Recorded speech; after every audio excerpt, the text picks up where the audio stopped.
prayer chaplain for today, Jorge Gonzalez. He will be available to pray with anyone immediately following the service.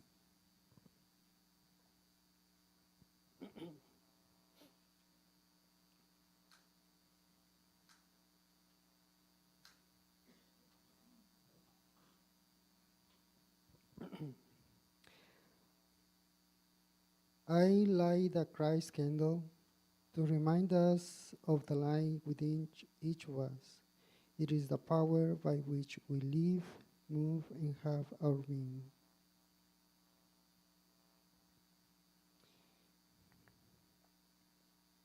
Freedom. Sunday, November 11, 2018. I'm free through the freedom of spirit. The words of prayer for protection were originally penned by James Dillon Freeman during the World War II years. For those in the armed service today, I use these words to bless all who serve and those who have returned to the civilian life. The light of God surrounds us. The love of God enfolds us. The power of God protects us. The presence of God watches over us.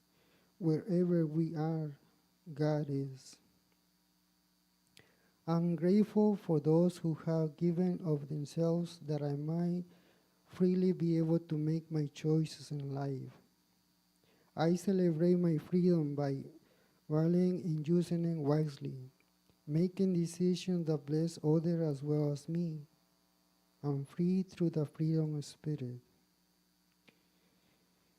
Now the Lord is the Spirit, and where the Spirit of the Lord is, there is freedom. Corinthians 3:17.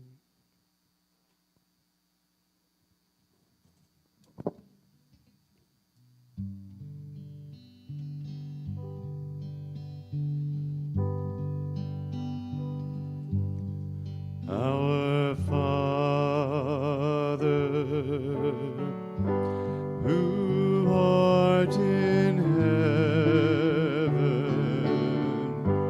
hallowed be thy name. Thy kingdom come, thy will be done on earth as it is in heaven.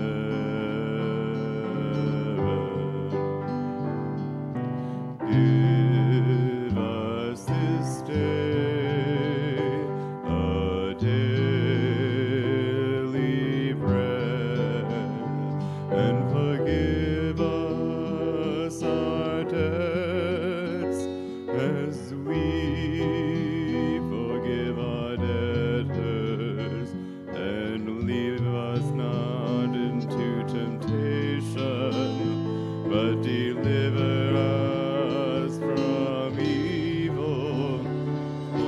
Thine is the kingdom and the power and the glory forever.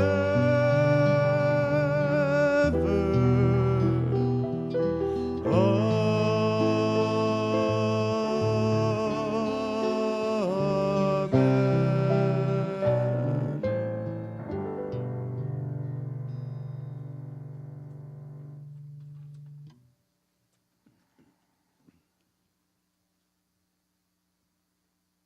And as we stay in this silence, feeling the presence, knowing that we are united in love,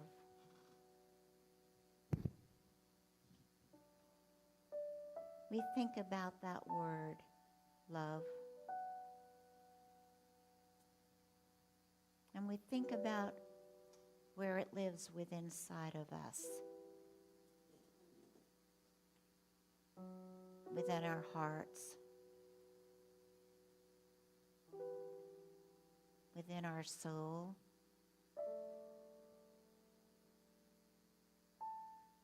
So today, let us take a journey to our inner self, to the higher self.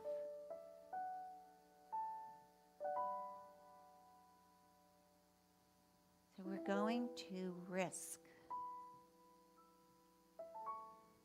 We're going to get into a rowboat.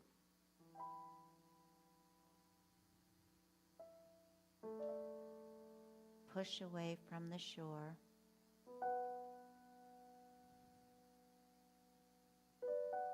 But there are no oars.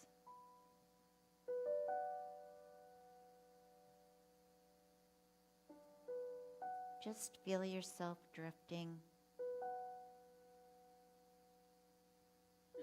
knowing only love, no fear.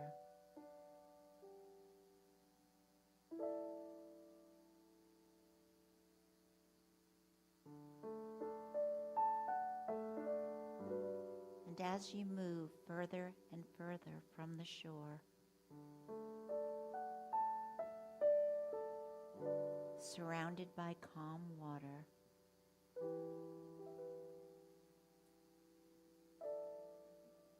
look at the other end of the rowboat and see the beauty of who and what you are sitting there with you.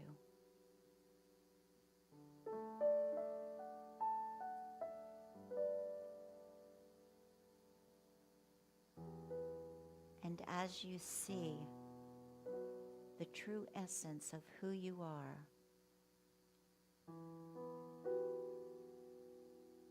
allow your heart to open and embrace him or her.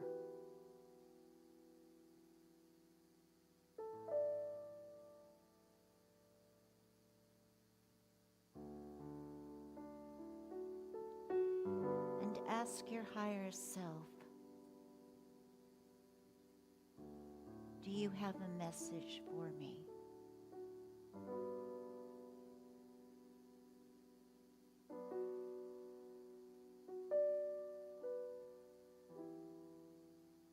And allow yourself to be able to hear it.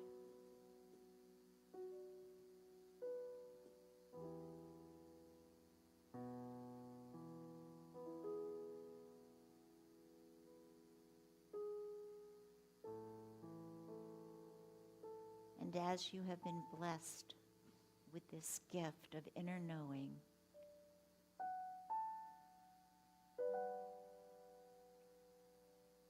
your trust, your faith in the divine mind allows you to know you will return safely to the shore. And as a gentle wind turns you around, and as you see your inner self moving towards you and into you,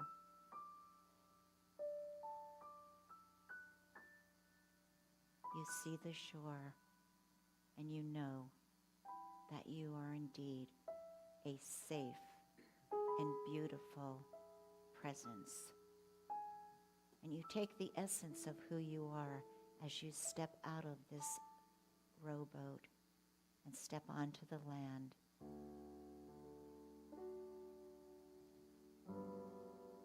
And as you gently and slowly come back into this space, you just say, thank you. Thank you, God.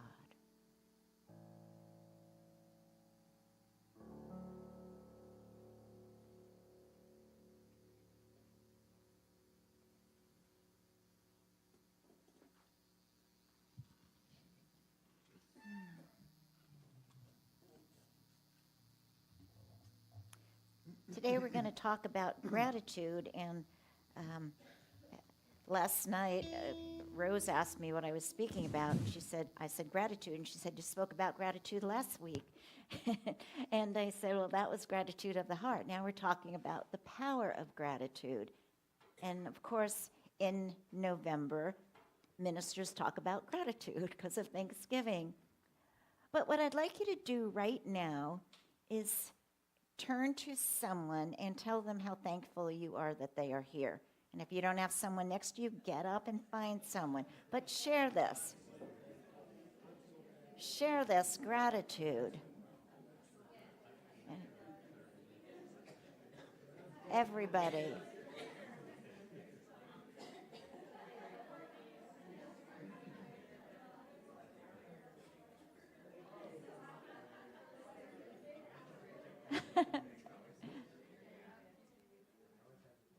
Now that was real, right? That was a real experience, a good experience.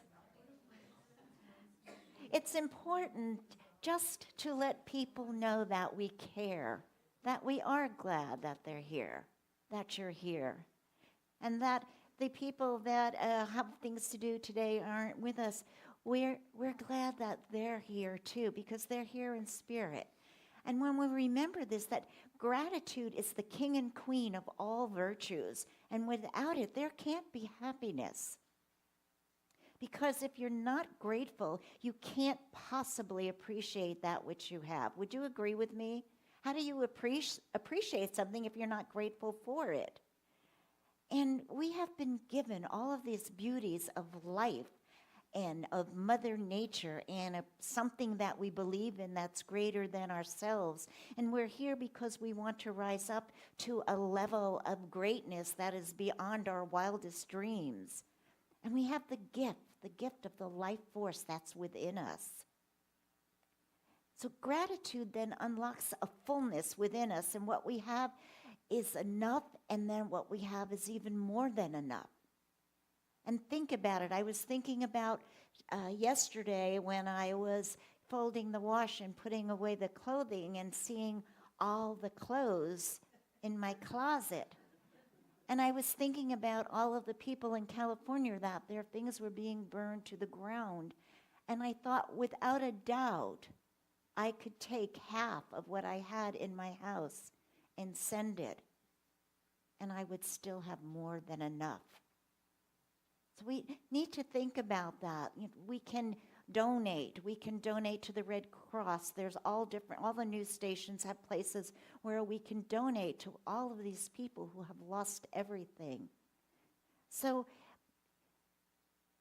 when you have gratitude and you have more than enough, then it takes denial and it turns it into acceptance, and chaos into order, and confusion into clarity.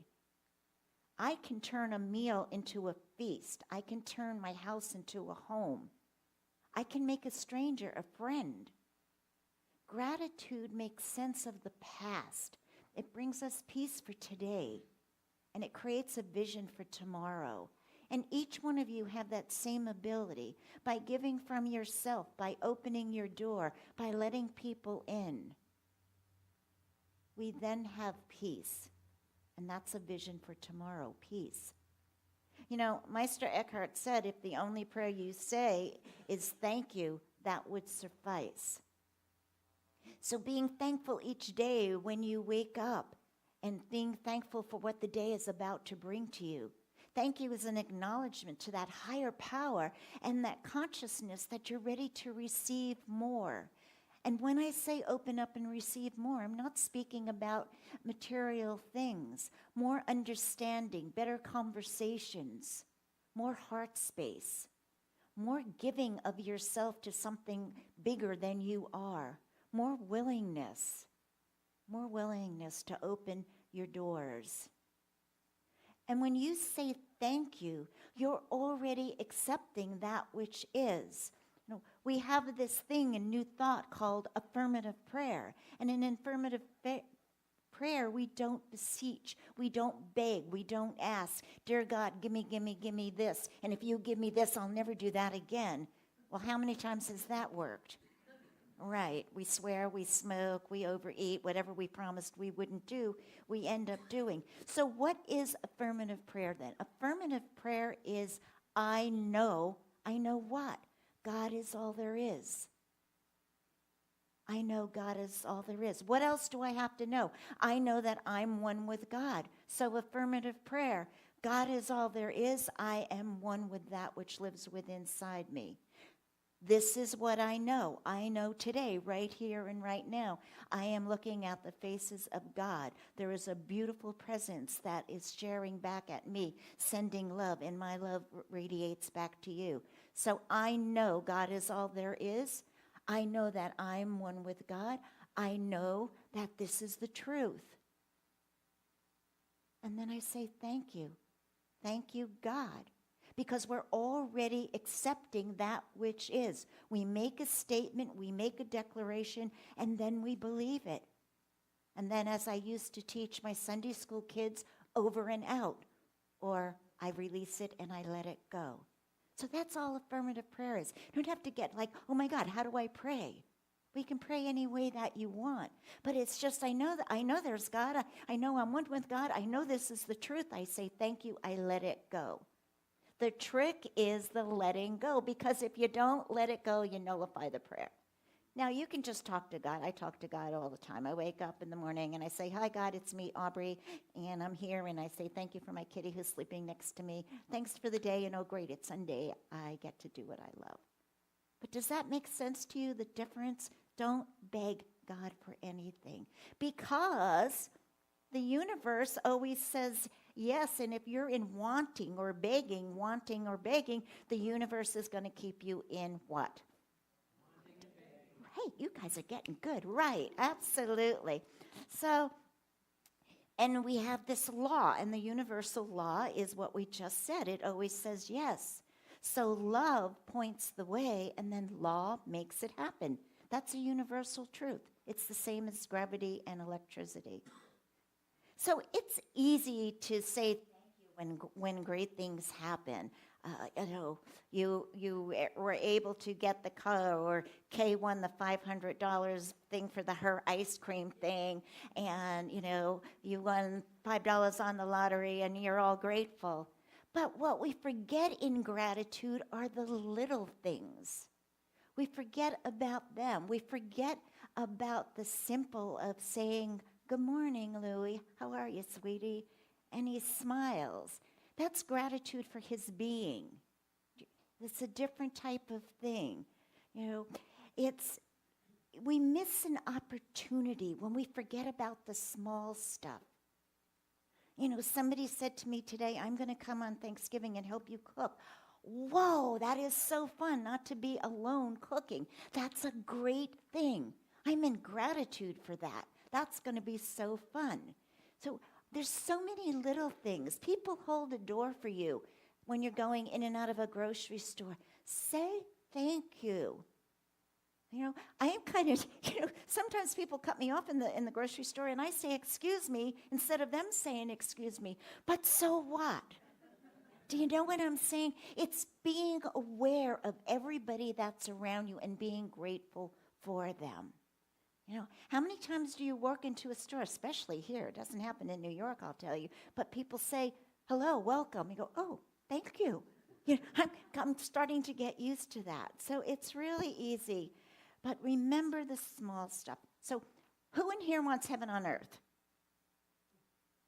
Almost all of you, okay. So when we choose not to focus on what is missing from our lives, but be grateful for what we have in our lives, that is a present. And that is heaven on earth. To absolutely see that which is and not that which is missing.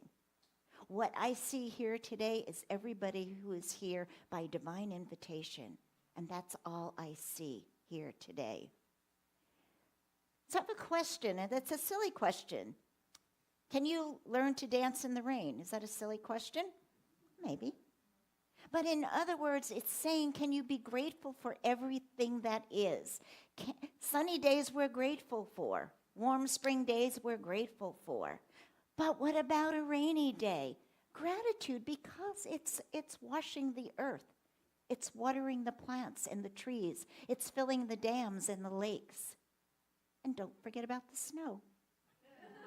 I know, but gratitude because it warms the earth and the seeds that are underneath. And think of all of the daffodils and tulips and all of the bulbs that are under the ground that are being warmed by the earth because of the snow. And the snow also brings a peacefulness, and it brings us into a silence. And it tells us that winter is a time to come in and to be quieter. Gratitude for the seasons. Gratitude is all around us. So can you find holiness in all things, especially the things that you take for granted? And what about the people we take for granted? Our families. You know, I made a mistake. Gee, that's interesting. I made a mistake on Thursday, and I sent my daughter a text and said, we're from Thousand Oaks. So I said, mass shooting in Thousand Oaks. And my daughter called a few hours later and goes, why did you do that? And I said, what did I do what? Send me that I wake up with that in the morning. I said, I didn't think about it. And she said, don't you know I'm depressed enough? Okay, I didn't think about it. And so now here's a choice. I said, you know what, Nadine? I need to think about the time and think about where you are in life and be grateful that she can say what she wants to say and I cannot react to it, but that I can be okay. She was having a rough time. A very, very good friend of hers, a Murda, it's a client I worked with when I was there. The man shot himself and killed his wife. And I forgot about it. So I was not angry at her. I was not, it was like, oh, come on, Nadine, But then when I thought about it, I thought how lucky that we finally have a relationship where she can say what she wants and I don't go bonkers over it. So that's the, but that's the important lesson that we learn when we think about these things. The hard things, these are the hard things. These are the challenges in life, the conversations, how we get along with each other, how we are grateful for each other, how we don't take each other for granted. So when it comes to life, then the critical thing is whether you take things for granted or you take them for gratitude. Think about that. Do you take things for granted or do you take them for gratitude? And that's a whole new way of looking at it. And I love it when I'm writing and Spirit gives me these things because I go, oh, wow, I can quote that. So life can be difficult, right? It can be crazy, but it depends how you adjust to it. Don't let lemons get rotten when you could make lemonade. Think about it. I've learned that when things are too much in my refrigerator, anything that I can chop up and put in my freezer in little baggies, I do. And then I make what I call garbage soup, and I throw everything in it. So it's and those are usually the best soups, by the way. And here's something interesting. The hardest math principle to master is the one about counting your blessings. So everything's a blessing. So say with me, today is a blessing. For today, and it's a blessing. For today, it's a blessing. I owe the world an attitude of gratitude. Owe the world an attitude of gratitude for today and each day. I am ever grateful. Right. Emmett Fox says this, bless a thing and it will bless you. Curse a thing and it will curse you. If you bless a situation, it has no power to hurt you, even if it's troublesome for a time, but it will gradually fade away if you bless it. So if we can put our focus on our God stuff and begin to understand the saying of thank you and the thank you for givingness. We talk about forgiving, but forgivingness. We are giving something when we forgive. And why is that a gift then? It's a gift because it lifts the burden from our souls, and the forgiveness gives us freedom to move on. So holding on to resentment is like drinking poison and hoping the other person dies. Resentment doesn't hurt the other person. It hurts you. Inner peace can only be reached when we practice forgiveness, and forgiveness is letting go of the past, and therefore it means correcting our misconceptions, and therefore we can be in gratitude.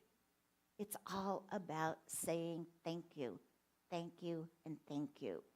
So when we realize that every single thing then is part and parcel of who and what we are, and we can accept that gratitude and forgiveness is also a gratitude, and it's a gift from God. Just say thank you. Just say thank you. JFK said this, as we express gratitude, we must never forget the highest appreciation is not to utter words, but to live by them.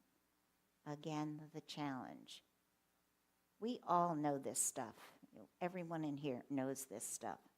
But to live by the words, it's easy for a while. And that's why so many people, I know, God love this one practitioner in my church in New York, go to her bathroom. I guess it was her contemplating place, but she had all these stickies with all these things all over her bathroom walls of all of these good affirmations. And hey, whatever works for whatever person, but and why we have these things on our refrigerators and these, because it's a reminder. It's not that we don't want to do that, it's we forget to remember what we already know. Does that make sense to you? Yeah. So when gratitude then becomes automatic, and every time we see the gifts, it's all around us, then we're in touch with the presence. Then we're in touch with that which is inside of us. And we become and have ability to become possibilitarians. That's my new word for the day, possibilitarians. So no matter how bad something is, we can raise our sights and raise our consciousness and see infinite possibilities. But we gotta look around us and see, what is the possibilities? What's the possibilities here? What's the possibility for this day? Is it a great day? Is it cold? Who cares? I just brought out my fur coat today. Couldn't wear that all the time I was in California, so now I get to wear it. And it's not real fur, so don't get excited here. So love. It's love. It's what we give and receive. Love. It's continuing source of all we need. And we have to look for something to be thankful for.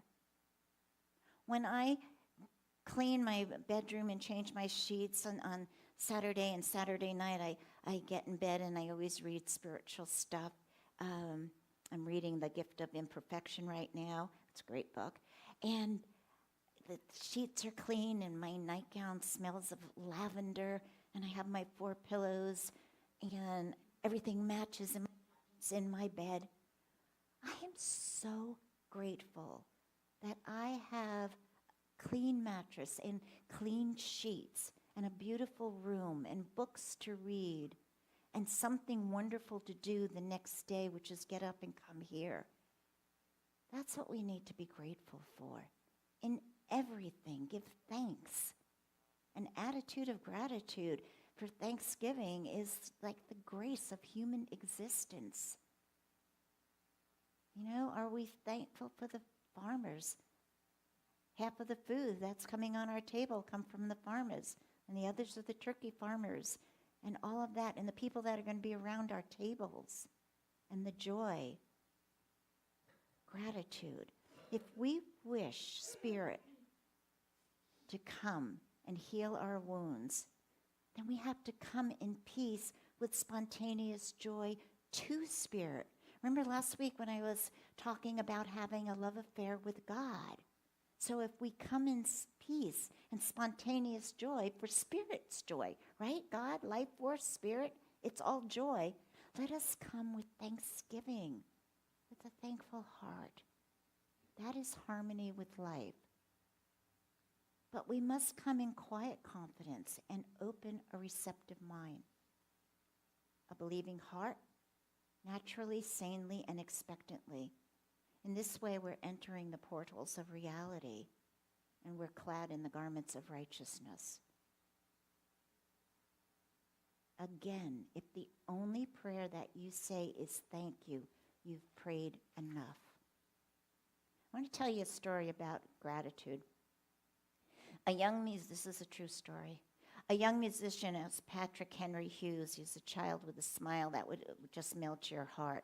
The child was born with no eyes and a joint disease, which left him crippled for life. But by age 1, he was picking out tunes on the piano, and by age 2, he was playing the piano. When Patrick was a junior in the University of Louisville, he was an A student, and he was in the marching band in his wheelchair with his dad steering. His dad took him to class and worked nights so that he could do that. The gift that this young man has is an attitude of gratitude. Patrick is quoted as saying this: "God made me blind, big deal. He gave me the ability, the musical gifts I have had, and I've had the opportunity to meet so many new people for this." So you may say to me, what gift? He's blind, a wheelchair, and yes, he can sing and play the piano. Maybe he has friends. But the gift, beyond the gift, is the lesson he teaches each one of us about gratitude. And maybe we can just realize that there are so many people out there that have so much less than we do in terms of material things, in terms of health, arms, legs, hearing, blindness, and they do great things with their lives. You know, I was talking to somebody this week, and a very visible person, and does great things for the world and so on and so forth. And then she was reading about somebody that she was going to see, and this woman's done magnificent things, and she said, "Oh my God, I thought I was doing good." No, we can't do a barometer. We can't take each other and weigh who's doing better and who's doing worse. The thing is, we're doing. We're caring and we're doing. It's not a race to see who gets to the top first. That's not what giving is about.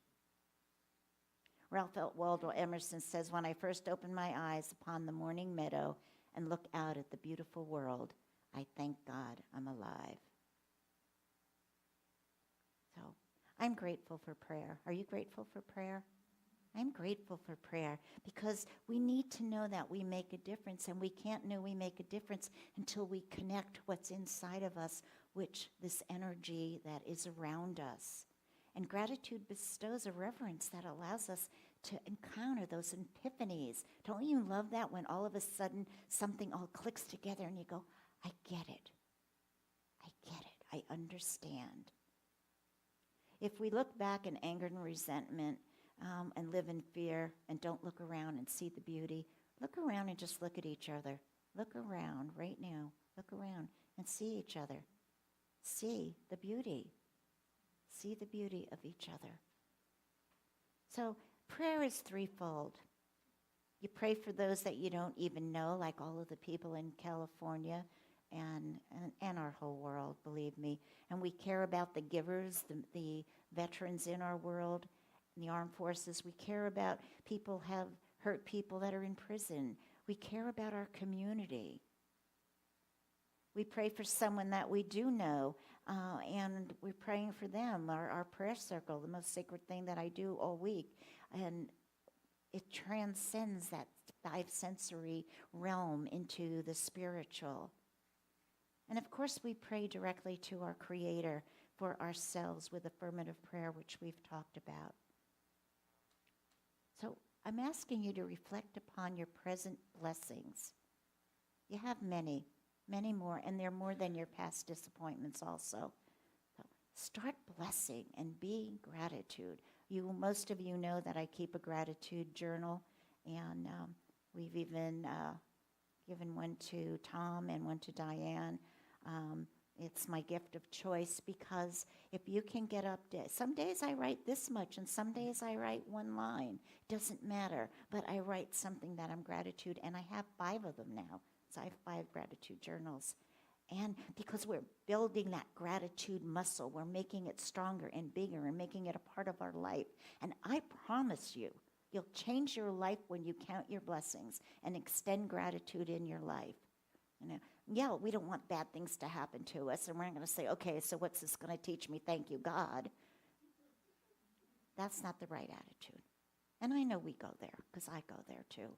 But when we step back, just having the week with Dr. Jim here and having him in my house 24/7 or being with me 24/7, he's so altered. He didn't alter. I allowed myself to open up and hear things I wasn't willing to hear before. And because of that, it makes new conversations and new understanding, and it transcends all that was. And I'm in such gratitude for that. So whatever you want more of, say thank you. If you have love, bless the love. If you're in good finances, bless your finances. If you have good health, bless the health that you have. Security, friends, bless everything and watch it grow. Watch it grow. Thank you. Two most powerful words. And I'd just like to end with a little poem from Learning to Dance in the Rain, The Power of Gratitude. I don't know how many of you have any of these little books, but these are the greatest books in the world. And it's called The Weather Report. That's a little appropriate. So it says, any day, excuse me, any day I'm vertical, it's a good day. That's what I always say, and I give thanks for my health. If you ask me how I am, I'll answer great, because in saying so, I make it so. And give thanks, I can choose my attitude. When life gives me dark clouds and rain, I appreciate the moisture that brings a soft curl to my hair, which happens to be true. When life gives me sunshine, I greatly turn my face up and I feel the warmth on my cheeks. When life brings fog, I hug my sweater around me and give thanks for the cool shroud of mystery that makes the familiar seem different and intriguing. When life brings snow, I dash outside and catch the first flake on my tongue, relishing it, the icy miracle that is a snowflake. Life events and experiences are like the weather. They come and they go, no matter what my preference. So what the heck? I might as well decide to enjoy them, for indeed, there is a time for every purpose under heaven, and for each session brings its own unique blessing, and for that, I give thanks. And so ends the lesson, and so begins a very new moment, and so it is. And now